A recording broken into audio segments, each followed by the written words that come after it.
Good morning, everyone, and welcome to Deep Space Nine Reactions. I am Fred, and I do apologize that the this week's video was not up on October 31st. I am recording it on October 31st, hence the costume. It's a little TNG uniform with a full-on wig on top of my hair.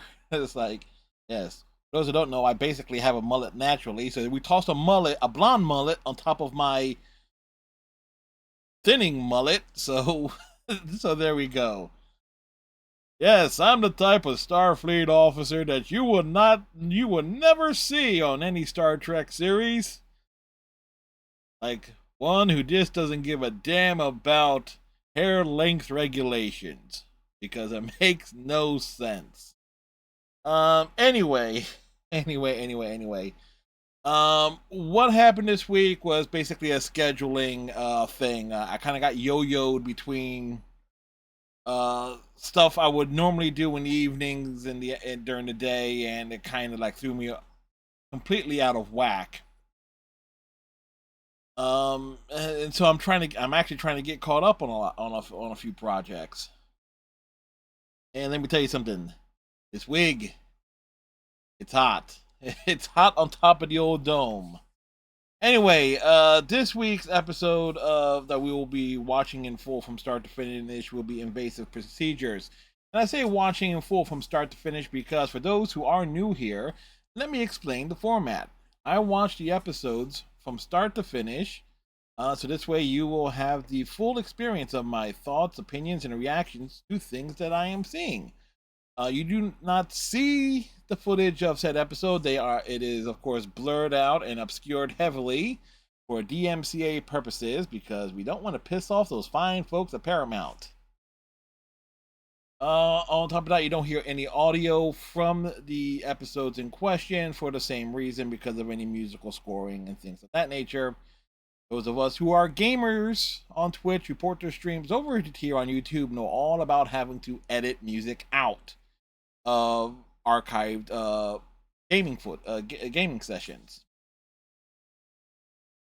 Now, with that said, what do I remember about this episode is he has the actor who played like the corporate president of that building in Gremlins 2. I forget the name of the actor. I know that guy. I know that actor is in this episode. Tim Russ, who will go on to be on Voyager, appears in this episode as a Klingon.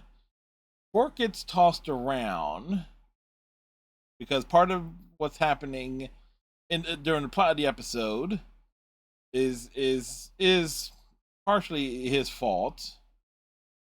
But I do remember a number of details about this episode, and now we are going to hope that we'll be able to get through this episode in its entirety without having to purchase a Amazon digital copy because that'll be the entire point.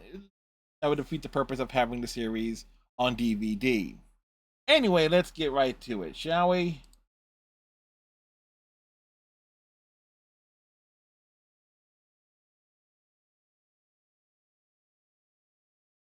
Oops. Yes, not this is one of the few times his opening shot with like a plasma storm field around the station is actually used. It's kind of insane when you think about it that you often see that around like the Enterprise D or Voyager or even the NX-01 Enterprise. But here's the thing: the Kira makes a comment about the fact that the station is not being rocked because that's the whole point of a space station is that it's supposed to be not only stationary in terms of space, but it's supposed to be able to withstand virtually anything that comes its way. Major plasma storms, ionic storms, full-on invasion attacks. I mean, it's supposed to be damn near impossible to knock a station out of space. If you've if you've ever played any Star Trek video game and where you have to take on like a base, you realize exactly how a star base. You realize just how impenetrable those things are. Quark is hanging out in the docking ring because he planted a device. Yes, Rom has left 3 hours ago, and it's the second episode in a row where Rom has left the station and Quark did not. You could you could argue that this is, yeah, actually it is a bottle episode because they cleared out all the extras. You just have your main cast plus the guest characters, so that's like a total of maybe a dozen actors. Which, when you consider coming off of the opening 3 episodes of the season, you would you would essentially need to save money somewhere. And when you have like so 3 episodes in a row with a bunch of extras, a bunch of location shooting, a lot of special effects being utilized, and some big name guest actors as well. An episode like Invasive Procedures is certainly like it's a perfect slide in to like, yeah, let's save some money but still have like a decent episode there. But there were some things that were some revelations that was there. It's like O'Brien has two brothers. This is the only times that they're actually mentioned at all.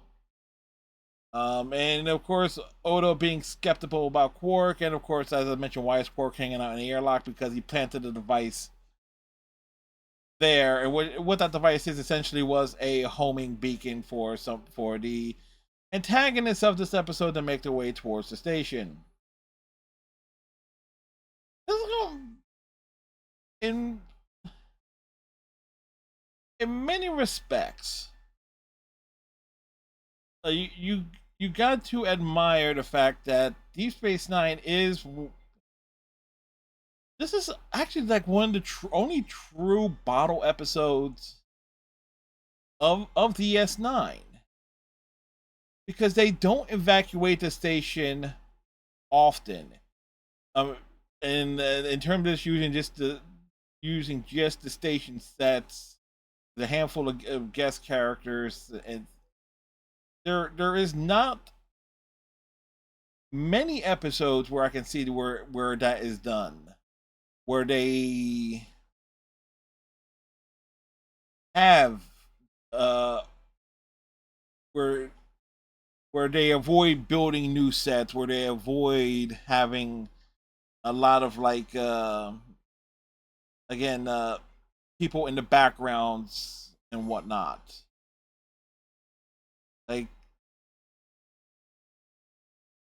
but again, you got to understand what was the opening 3 part act of 3 part or the first 3 episodes of season 2. Again, that is a wonderful start of the station with the plasma storm. John Glover's who I was thinking of is the guy from Gremlins 2, who is the lead antagonist here.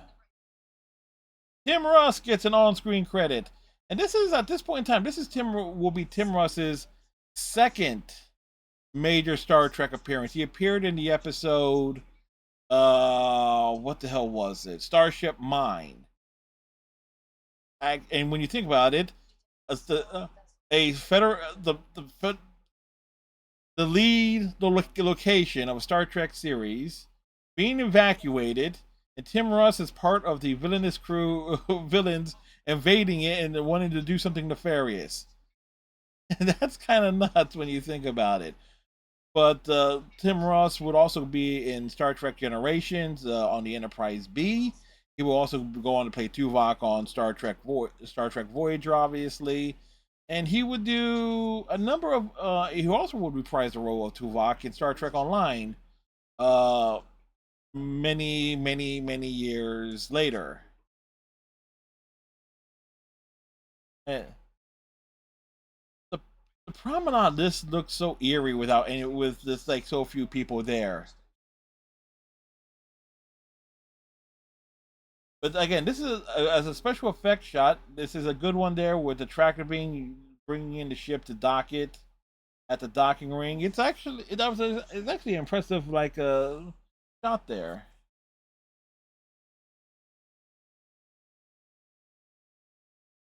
Is anyone hurt? Yeah, soon we'll be hurt. And there's our soon-to-be the eventual Vulcan right there, accosting O'Brien for a helpful Federation. Come to think of it, I think Tim Ross would Tim Ross be the only Star Trek actor who had numerous roles before. No, wait, Armin Shimmerman would beat him to that because he appeared in multiple episodes of the Next Generation before landing, before the character of Quark came along.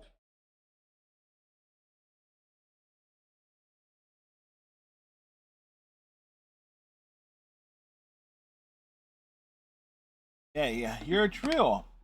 How can you identify a trill? These days, it's by the spots. Before, it used to be some prosthetic makeup.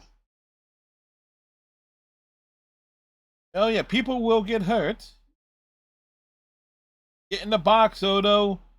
O'Brien is too important to die. Think I'm kidding about that? Chief O'Brien is the most important man in all of the Federation. And a nice little morphing effect.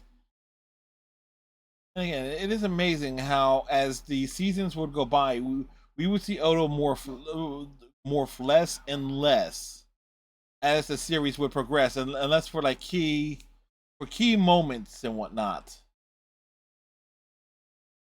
Were there any casualties? Yeah, a few. How did he know that there was a Ferengi there?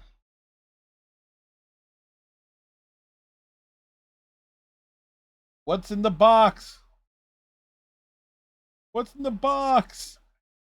Odo is in the box. The big question is, though, if Odo is in the box, would it actually, if the box is destroyed, would it actually hurt him?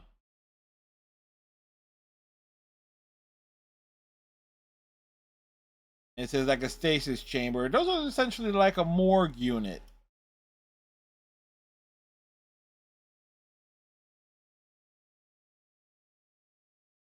Don't bother running that level 3 security scan, Commander.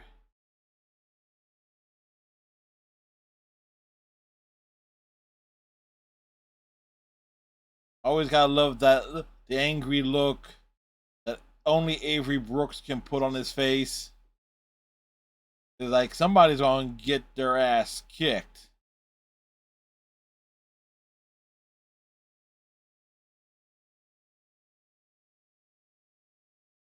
So the whole point of this episode is why this thing of a Trill being among these invaders is that they want to steal Dax's symbiote, steal the Dax symbiote from Jadzia.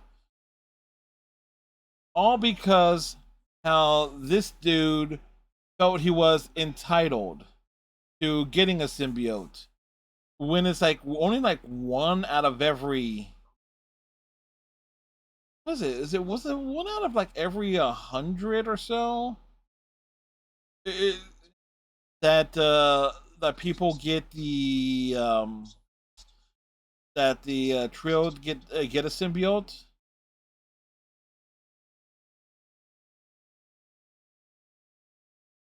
No, Brian knows Quark did something, and Kiri wants to have a long talk with Quark over what he did. That Zia knows exactly who this dude is. But no, she wait. I think about it, she's not sure. But the fact that he's a Trill, it's certain. But the way she's looking at him is like an intense gaze.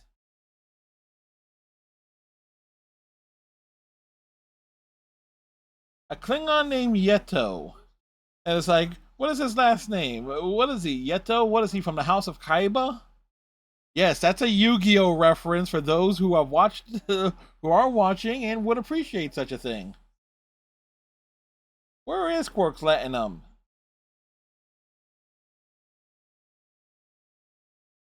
There's no need for name calling. Like, oh, Quark thought this guy was coming to get some merchandise.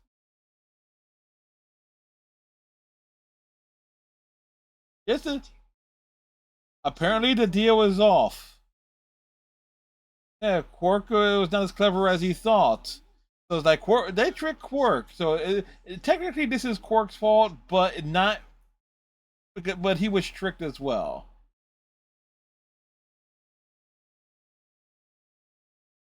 He is not sorry for this. He wants everyone to cooperate. That it'll be over soon. That he'll simply just steal something from somebody here.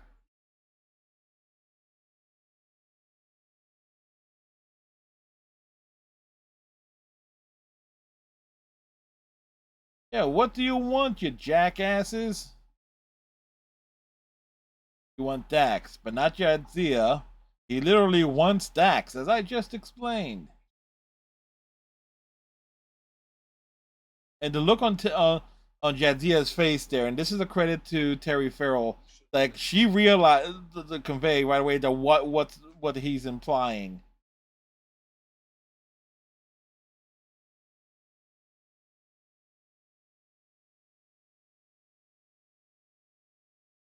The symbiote. They actually do flip back and forth on that pronunciation a lot. Now, there's something about the guy playing Yeto the Klingon that makes me wonder. Did he? I wonder if he appeared in Star Trek Starfleet Academy, the PC version, as the Klingon in that. Because it looks strikingly familiar on the makeup there. Oh, there's always a choice, dude. You may have spent your entire life trying to qualify for the joining, but you failed. You were ruled incompatible. You were ruled not worthy because there is such a thing, and this gets discussed in a later episode where Dax realizes that she has a host that was like she was not made aware of, or that completely forgotten about, that was like dead and buried within the many lifetimes. That the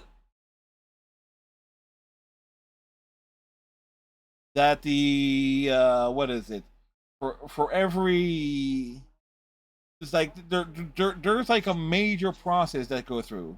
Like it's one in every 10. So I was right there.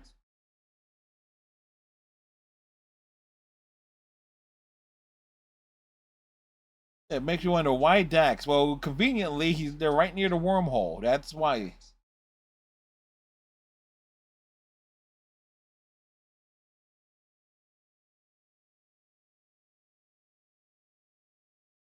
The wormhole, yeah. And Cisco realizes because once they steal the symbiote, he like jumps into the wormhole and leaves.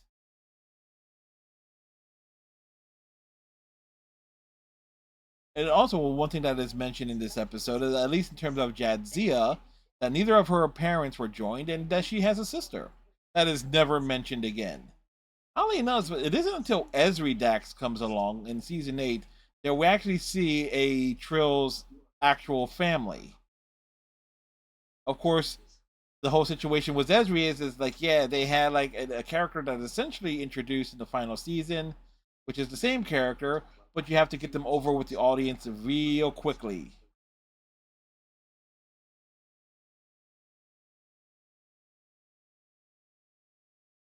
Also, credit here to John Glover as Farad.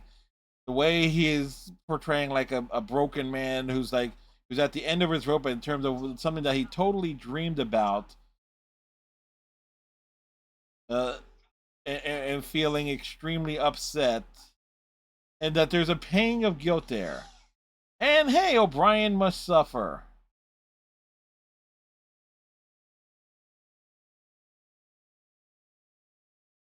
Like, what's O'Brien must suffer? Anytime O'Brien takes a hit, gets shot, goes through some mental anguish, it's like O'Brien is. It's like O'Brien must suffer, and it's like, Bashir has no choice.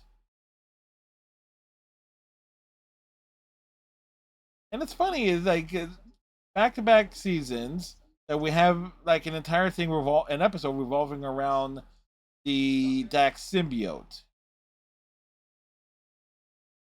Season 1 was the episode Dax, which was essentially a hearing episode combined with Odo doing some investigating.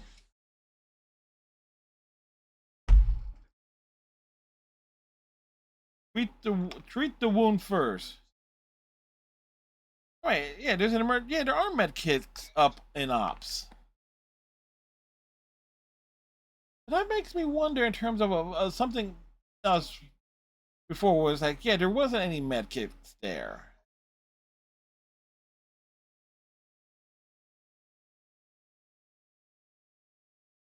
Wonder what setting was used to do that amount of damage to his shoulder.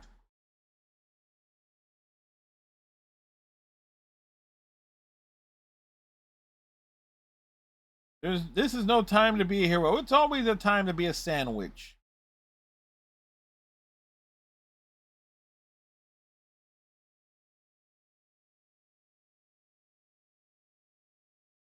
Yeah, she knows. Dax knows Cisco would do everything he can to sort this entire situation out. But at the same time, the symbiote Dax realizes, okay, well, I will just be put into another body, moved. It's like, hey, his life will go on because the second if you remove a symbiote from a host that is effectively joined, the host itself will die within like hours, if not days. Maybe you can extend their lifespan out a few days, but they won't last long. Essentially,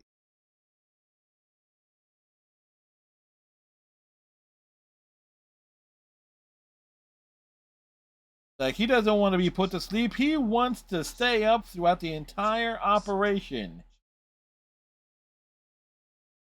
Like but nobody wants the advice of doctors. What do doctors know?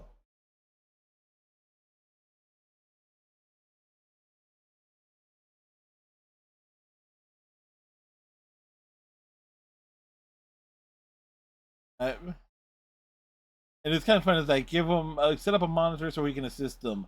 It's like people will point out like, well, that doesn't make any sense. You go back to the episode Spock's brain.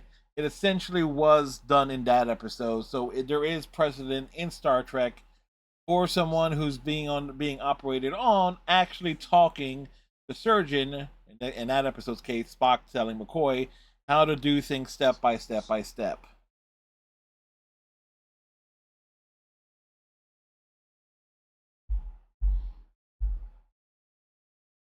Also, again, major credit to Terry Farrell in her acting, subtle acting here, as it relates to how the terror she feels over the entire situation, while trying to keep a strong facade.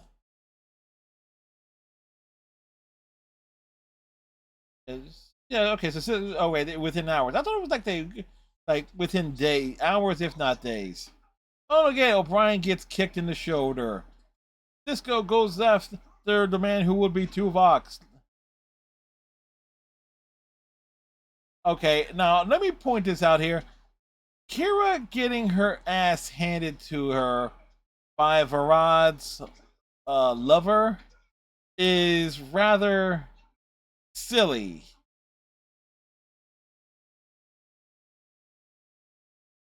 Uh, Mainly because Kira was a resistance fighter, and we have not only seen her.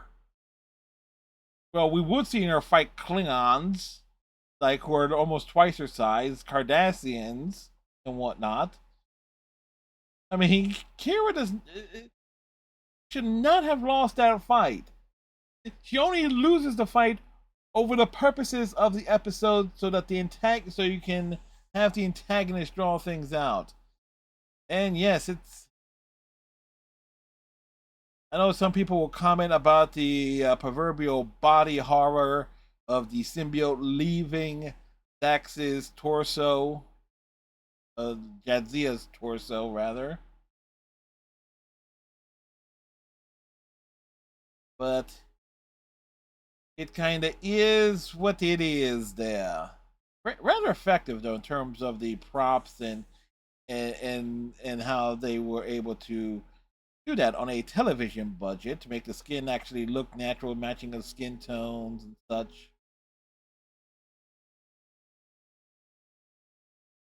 And And Varad looks like he just had the best damn orgasm of his life. Yeah, too bad. Too bad the Dax symbiote itself has a bit of an ego, and this goes along with it. It's like, yeah, whatever.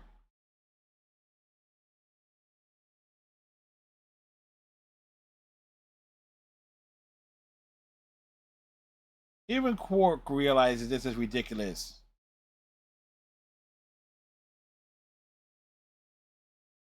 Quark trying to suggest that they do something. Like, what did they wanted to do?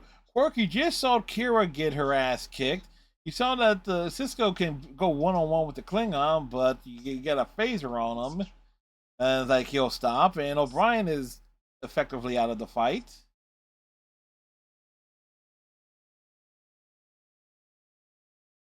And Kira lays it on thick that Quark sold him out, that Dax might die. It's like, put the guilt trip on him, and it's justified. Granted, Quark was tricked. We know he was tricked. Yeto the Klingon fooled him.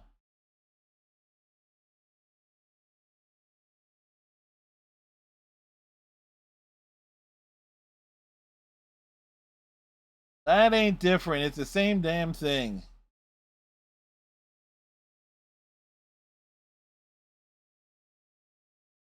Yeah, Kira wants to know what's her choice. That he helped her. You know what? She's basically and Farad's love interest here. Is essentially the if you ever listen to Masako X's like Frieza's like audio drama series, essentially Farad's little love interest is essentially the equivalent of Chilai. It's like he helped her get out of a bad situation, and she owes him big time. Yeah, after the surgery, Varad is not going to be Varad anymore. He's going to be Varad Dax, and the Dax symbiote, the personality will completely change.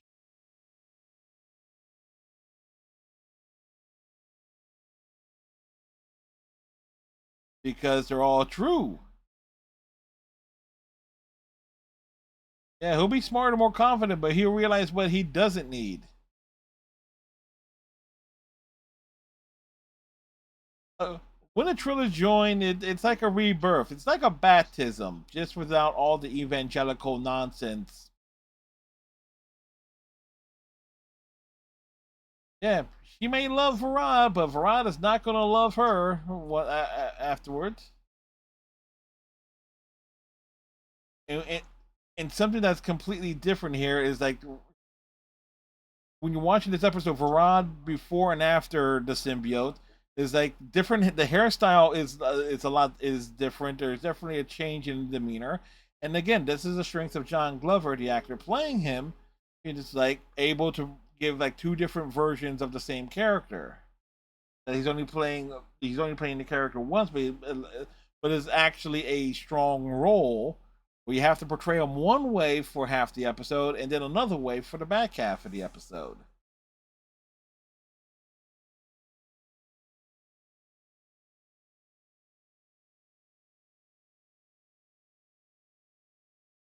Again, this guy playing Yeto the Klingon, they had to have used him for in for they had to have used him for that Star Trek Starfleet Academy video game because the makeup and everything and the way he sounds is just way too damn similar. Klingon philosophy. Philosophy is a lot like mindset of the Republicans here in 2025. Completely idiotic.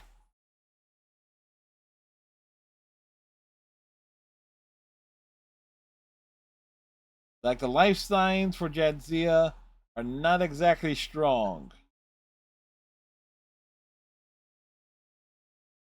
But it's like the EKG is responding a little bit. It was waking up.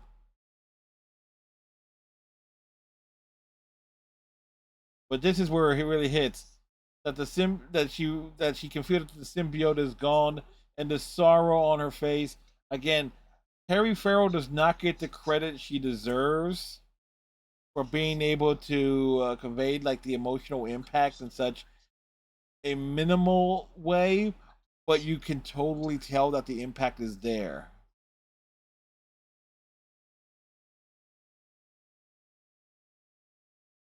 Bashir will do everything he can to keep her alive, because this is just all that's left at this point is the Jadzia side, and you don't understand the like what would the mindset be of the host who loses their symbiote in such a matter. Is that would they want to live? That there's a philosophical question for you.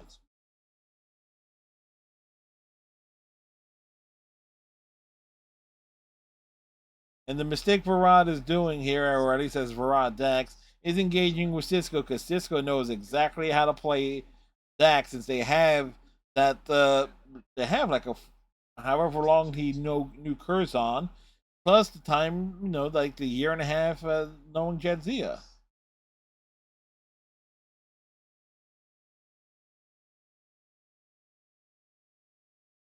There's like a nice little back and forth banted here.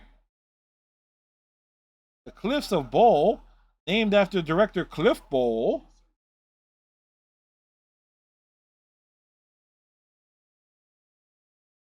Eight helpings of Endorian Remblant? Ugh. I can only handle two helpings.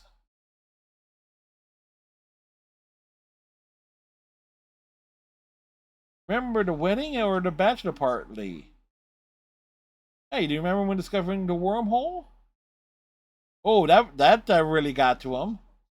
Yeah, do all the stuff they knew with Curzon, but then bring up the stuff that was done with Jadzia.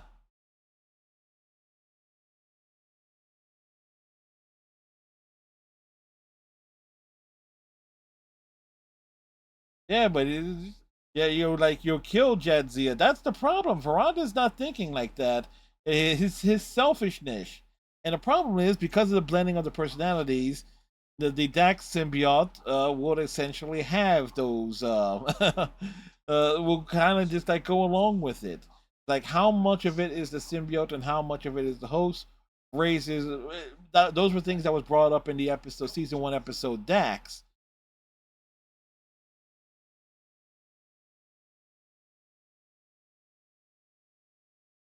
The question is, why can't he do that? Because the host won't let him.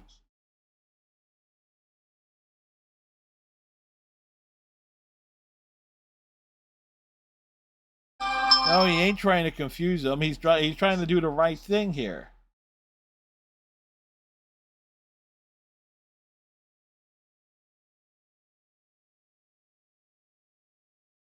Is Cisco willing to risk the symbiote's life? It's like, yeah, he knows he is.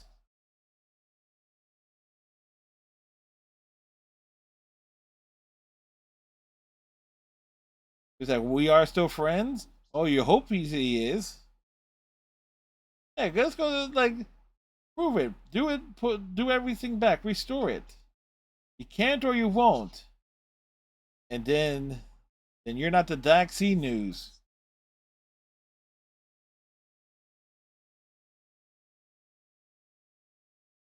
And it's like kind of funny that he says the friendship is over, and then as soon as the symbiote is back in Dax and back in Jadzia, the friendship is back on. What's he doing sitting behind Cisco's desk? No reason for him to be sitting behind a desk there. Oh, for this scene. So he's contemplating the entire situation.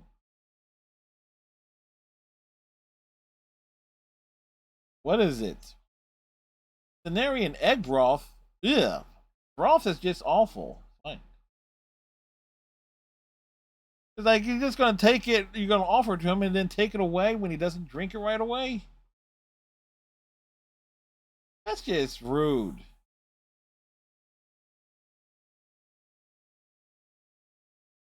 Yeah, she can see that Varad looks different. The way he stands, the way he moves, the way he talks. Oh yeah, he may be better than what he was, but he's not the man that you knew. He's not the man that needed you to pull off this heist. That's the thing there. Oh yeah, he's under a lot of stress because he realized everything that he's done is wrong.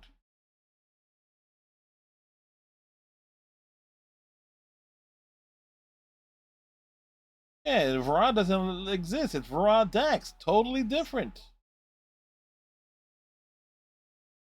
Oh yes, there is. It's like you just haven't realized it yet.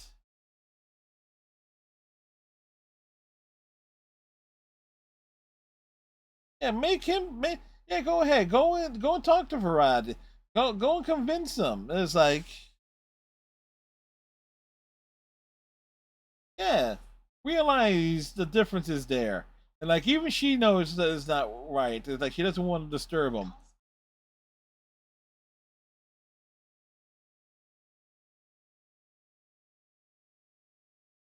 You know, why is she being so reluctant? Like Cisco is totally playing her, and she knows he's right. That's the best part. Mariel knows that Cisco is right.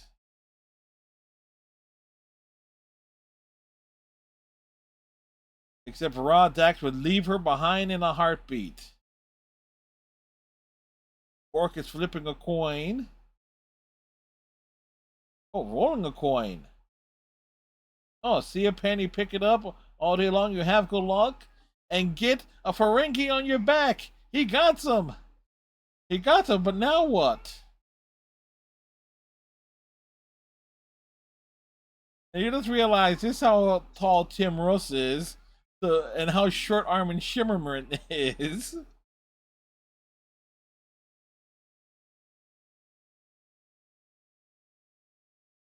But Quark played it out. It's like this was a ruse to get down to the infirmary.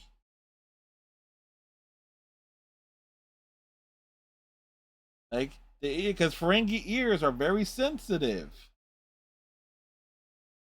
Then again, everybody's ear is very sensitive. You know what happens when you apply 10 pounds of torque to a human ear? You rip it right off. Yes, it hurts. It hurts. It appears to be fairly superficial. Or yeah, Quark does like realize it. The fact that he has to mouth it to him, like no, don't do it. Like there's a reason why he's doing this. It's a wonderful ruse by Quark here. Ah, the intense storm intensity of the plasma field around the station is dropped by 20%. Nearly time for Varad to attempt to make a success. And she's getting tired of waiting.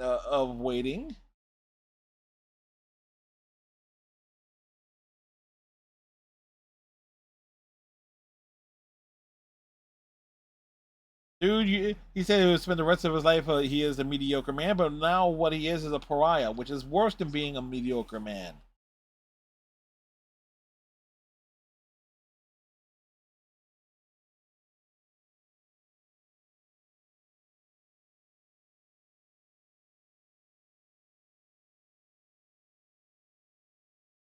Oh yeah, and the body language here that he's not really engaged into that hug. It's like he was looking to leave. Give him an hour because he will probably head somewhere else. And he went for a kiss on the cheek instead of a kiss on the lips. So yeah, she knows. She can tell something's not right. And like that subtle smug look on Cisco's face, like, see, I've told you, I was telling you.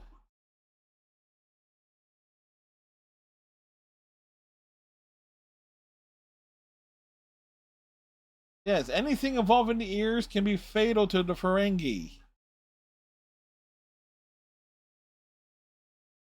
It's like Yeto does not want to be a nurse. Well, guess what? A lot of this is your fault, dude. Not too hard. Never find you don't really see many Klingon doctors, but there is a Klingon chef who has placed the accordion. Oh, wonderful little something bit with the hypo spray. Thank you, doctor. I feel better already. Wonderful bit there.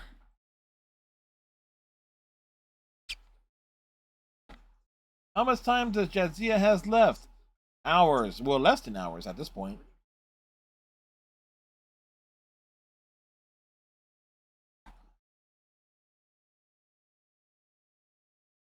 There's like Quark is like, are you sure we want to let Odo out? Maybe, maybe not. Allow Quark to open the box. He knows how to open things that he's not supposed to. There's like a little safe cracking. And the fact that he tilts his head to actually listening, and that he can tell what type of locking mechanism it is, that it's sophisticated. If you hand him the laser scalpel and just cut it open in the side.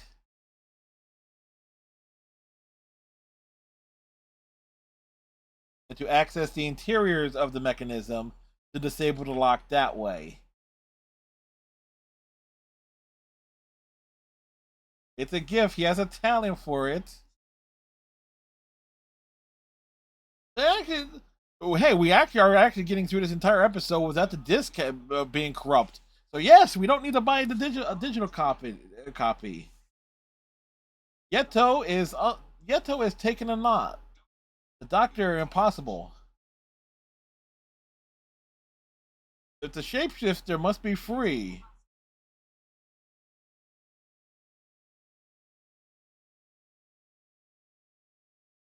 No, Cisco doesn't have your best interest in heart, but he has the Jadzia's best interest, and technically the Dax symbiote, because if something happens to Farad while he has the symbiote in the Delta Quadrant, that's the end of the Dax symbiote.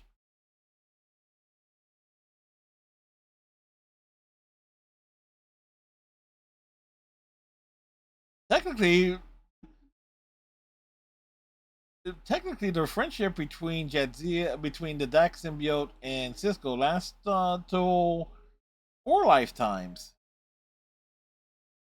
Because it goes from what, Curzon to Jadzia to Farad, back to Jadzia to Ezri, and then Cisco bites it and hangs all, and then starts hanging out in the wormhole. Because he's part wormhole alien. Where's the rendezvous going to be? It's going to be in the Gamma Quadrant somewhere.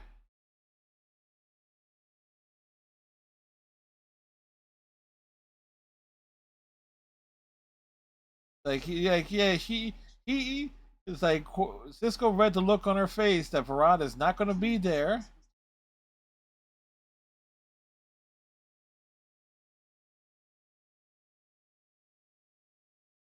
Yeah, like, no, she's expecting that Farad is going to be waiting for him, waiting for her rather.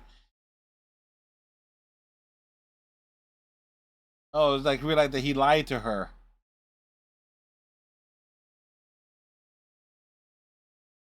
That he doesn't need her.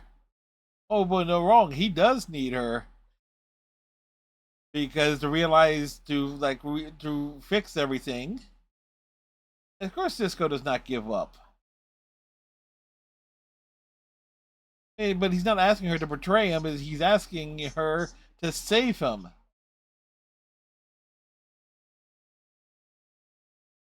Like, save both, because one way or another, Farad were never meant to be joined, because it's very dangerous for the symbiote too.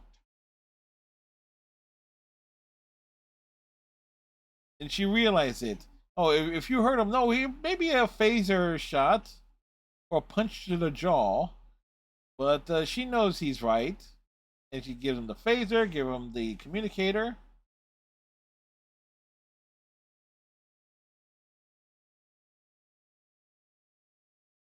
And keep in mind, Cisco did tell Farad that, yeah, you'll be seeing me real soon. And guess what? Their ship is gone. Because Odo is free.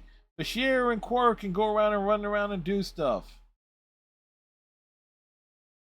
Yeah, but there is Odo. And there you go. Kira gets her win back by beating the crap out of the Klingon. Well, up until he got a hit in there. But he gets not. It ends up on a 2-on-1, a little do-si-do action. Round makes it to the runabout, and it's like, yeah, that is like premature goodbyes. Wait a second, you're not going to shoot him. What makes you so sure that Cisco is not going to shoot?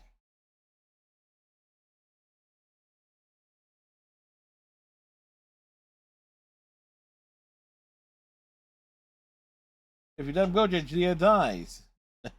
Next will live. What's one girl's life compared to 8 lifetimes? It's the same value. What do you mean he's not going to shoot you? I mean, it is teased. It is most certainly teased that he's not going to shoot. But Varad, you made a mistake. Disco will shoot. You don't get to call him Benjamin. Only his friends can call him Benjamin. And Varad, you are not his friend. Disco will shoot. And has shoot before.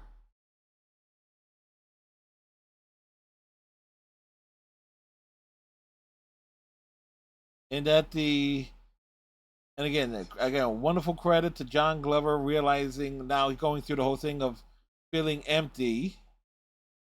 And that the symbiote is back to where it once belonged. It was so close. Now he's going to try again? No, he's going to spend the rest of his life in prison.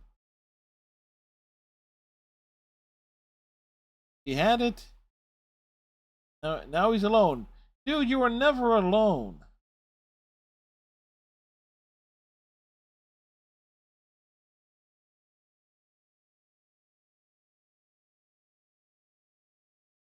And he can't remember any of it?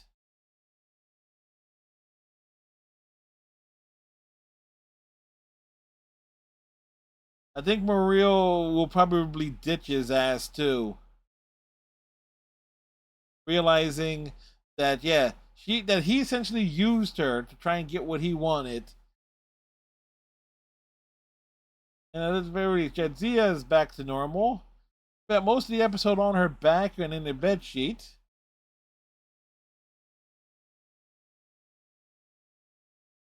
And she does remember all of it. And she has his memories too. He has his lifetime of memories and everything that the symbiote gained from him.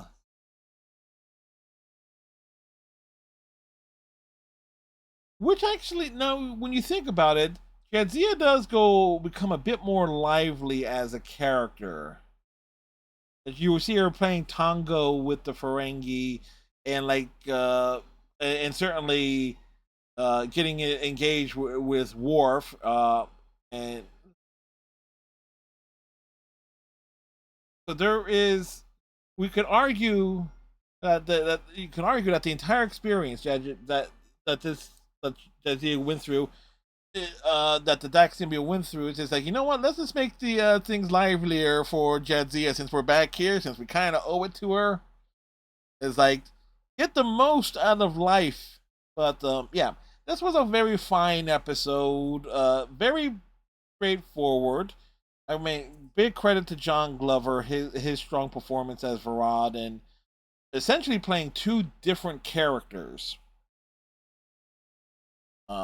Which is again not I would assume not easy to do, to make sure the personalities before and after the before having the symbiote and then after having the symbiote implanted in Varad is like, I mean, it's a very very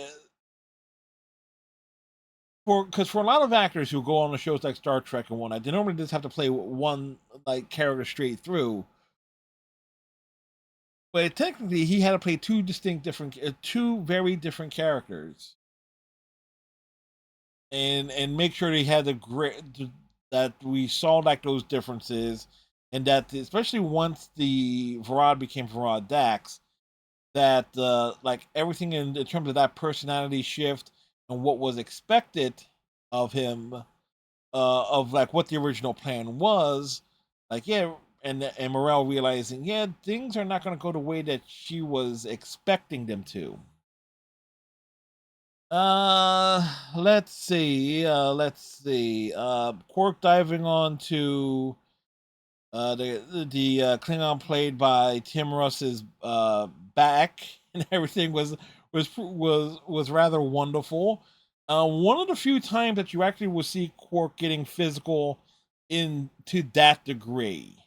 We've seen Quark get tossed around a bit, but to actually see him engaging in like like trying to brawl a little bit, it is rather unique. Um, Kira losing a fight that fight to Muriel was again for me. It doesn't strike me as believable. It's like I'm sorry. It's like it's kind of like in that TNG episode Suspicions where oh yeah, Dr. Crusher can like throw a roundhouse kick as good as Jackie Chan or Patrick Swayze in Roadhouse and whatnot. It's like, oh, you got to be kidding me! Like, there's certain things that are believable as it relates to what you expect from the characters, and I'm not saying that Kira will win most fights, but in a fight that you would argue at best would be even, Kira losing is like, and in a in such a one-sided fashion too. It just strikes me as odd choices for the fact that they needed to, convey like the seriousness and let the story play out the way it did. I am curious though.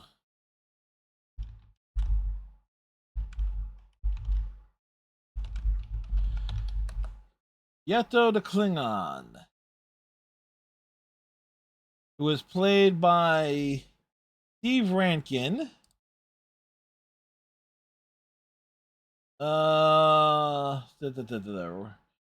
Rankin appeared as the enemy in the TNG episode, the enemy as Pat Neck, a Romulan that Worf refuses to give a blood transfer to.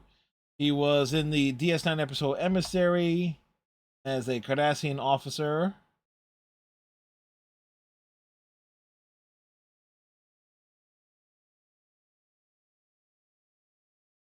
Okay. So, but who was the? So he was not in the Star Trek Starfleet Academy.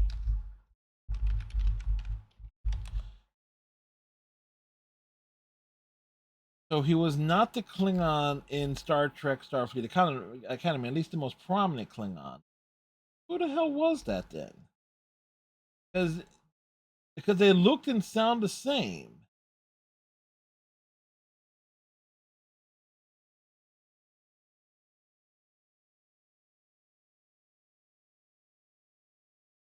And I'm looking at it, and the cast list is in alphabetical order.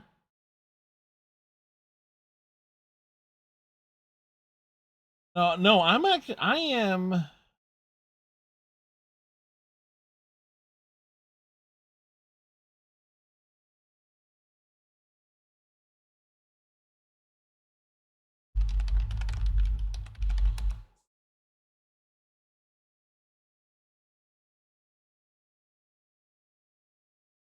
It's like the cast.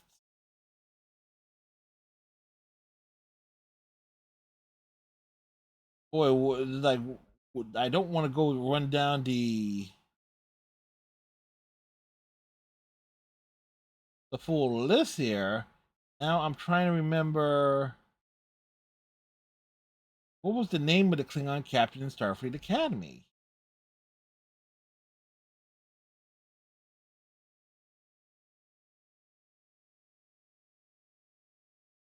Oh boy.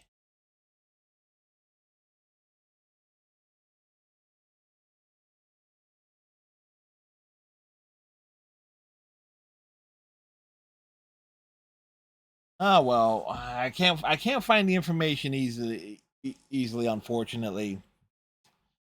Anyway, hopefully next week's episode of Deep Space Nine Reactions will be out on time. Otherwise, I might just move it to a different day of the week just to make it easier for me to record if things get heavy-handed and whatnot, and I can't get the recordings done on Thursdays. Anyway, uh, tonight, since over on the Twitch channel, since this is being up on us uploaded on, or at least made available on a Saturday, we are continuing Virtue's Last Reward, a visual novel. Sunday night we are playing Persona 5, and then we are back to VLR on Monday and Tuesday, with the return of Anthem, I believe, on Wednesday, as me and Iceman will be playing that, and then VLR and Persona on Thursday and Friday of this upcoming week. Anyway, till next time, my friends, tighten your friendship bracelet, stay safe, have a good one, like, comment, subscribe if you're so inclined, and we'll see you next time. Bye, folks.